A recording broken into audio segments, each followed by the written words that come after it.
Recently, I changed from a Windows laptop to a MacBook Pro for work. And in today's video, I'm going to take you through how I set it up for work as a product manager. First and foremost, I start off with a clean slate. Go and check if I have the latest macOS update. Oftentimes when you're getting a new laptop from your company, it may have been kind of taken off a lever and repurposed and given to you, or it's brand new out of the box and it doesn't have all the updates. They've basically just put on all the policy stuff that they need and they fire them out to whoever is getting it. So in this case, I always check just to make sure I'm up to date on macOS, obviously missing out on potentially new features, or more importantly, security updates from Apple. And to do that, you can literally just move to the top left of your screen, hit the Apple logo, system settings, into general, software update, and it will check for updates and let you know if you are due one or not. So once I have that out of the way, I start to move on to more of the important things for my work, obviously. So what those are downloading a number of different applications that I use throughout the day, and we'll break this down into productivity tools, communication tools, and collaboration tools as well. We'll just kind of group them all together. And first of all, productivity tools. So straight away,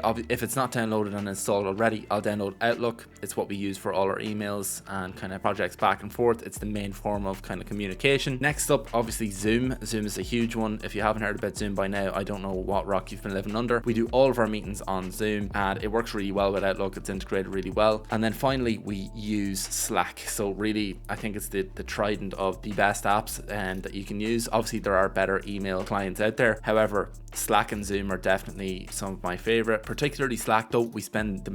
I personally spend the majority of my time on Slack, talking to colleagues, getting things moving, but also you can integrate your Outlook calendar into Slack. So when you have it on your phone, you can check what meeting you have next. If you're in a particular meeting room, you know where to go next, you know what notes to have ready. You basically know ahead of time what you should do. Or if you're on a day off or whatever it may be, you can literally go in, check what you have tomorrow, and then you're prepared for the day ahead. One of the other main things that I do straight away is I import all of my Google bookmarks. So I normally do use Safari on my own personal machines. However, in work, a lot of our stuff is done on Google. All my previous work was done on Google with my Windows laptop, naturally, because they don't have Safari. So I had all my bookmarks perfectly organized and saved on Google. Now, to get those bookmarks over to my Mac, I can actually export all of them through Bookmark Manager. And then I simply just added them to my OneDrive on my Windows laptop. I then went on my new MacBook, set up my OneDrive, and pulled them back down from my OneDrive onto my desktop and installed them that way. It's really handy to keep them somewhere safe, as you never know when you could need them. Your laptop gets stolen, it gets broken, or if there is a new starter that is kind of starting in a similar role to you, you might be able to just shoot them the file, they can install it, and now they have access to whatever links you've saved or whatever documentation you've saved. So I'd highly recommend making a copy of them if you haven't already. Next, and probably one of the most convenient things I set up, is my fingerprint. Now, I always rant and rave about this in my videos about how important it is to set up your fingerprint and just how much time it will save. This applies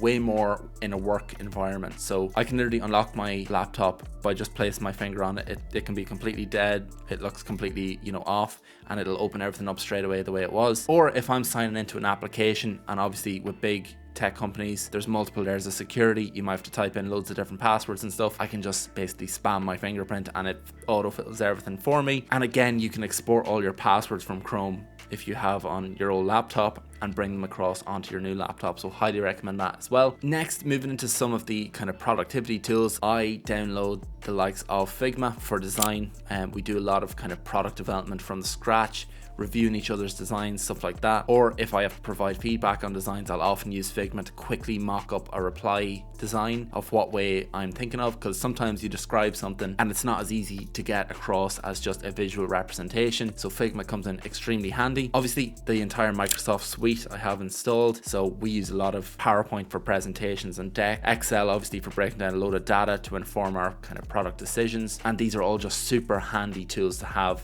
on your work laptop. Next, what do I use for notes? So look, I've used a million different note-taking apps, from taking notes on my iPad throughout the years and work, the likes of OneNote, Notion, all this sort of stuff. Now I'm on a Mac, I literally just use Apple Notes. I find it to be the best, especially for quick to-do lists, or if someone's talking in a meeting, just quickly jotting it down, and then you can go back and kind of formulate your email after with more detail. I just think it's the perfect note app, and I do have a video on that if you want to check it out, but I probably should revisit it because I've been using it a lot more and they've added a lot more features to it now. What else do I use? I also use websites like Trello and Jira, and this is to keep track of work tasks, sprints, product rollouts, all that sort of stuff, and to ensure that we're on top of whatever we've said we were going to do, and we can follow up on those little cards in the next meeting. And as I said, I make sure my OneDrive is set up. It's literally the most common thing I'm accessing because I try not to keep things on the hard drive itself, because if the laptop ever got stolen or what have you, you're not going to have a backup of that unless you set up kind of Time Machine and all that sort of messing. It's easier to just save everything in OneDrive and pull it down.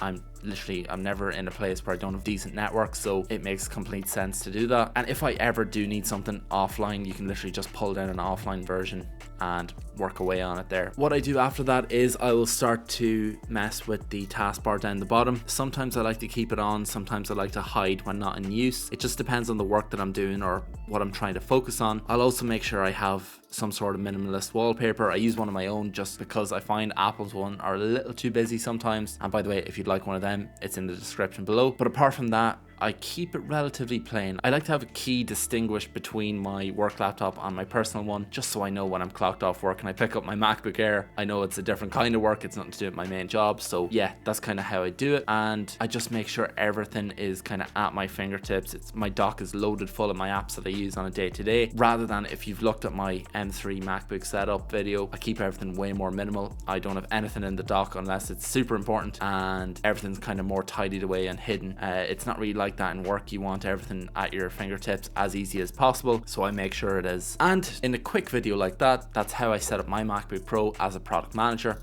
If you found this helpful, give it a thumbs up and let me know your favorite tools that you use in the comments below. And obviously don't forget to subscribe if you haven't already, and I'll see you in the next one. Bye bye.